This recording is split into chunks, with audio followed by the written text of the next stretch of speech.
from NextGen Surface Care. Today is a very unique case study. It's actually one of my most fascinating ones to talk about and really excited about. So I'm currently at the Great American Rug Cleaning Company, as you can see here. Now, funny story, this was my boss over 10 years ago, actually over 11 years ago. This is where I first started learning how to carpet clean and do my upholstery cleaning and carpet stretching and all that history. And the story basically goes from boss to customer to being my client.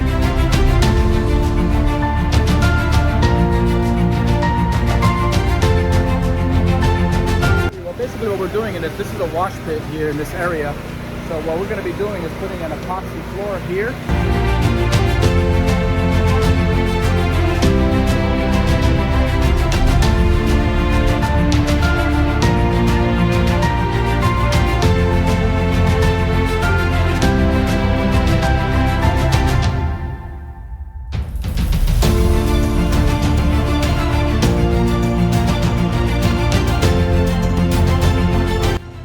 Alright guys, so moisture barrier has been put down.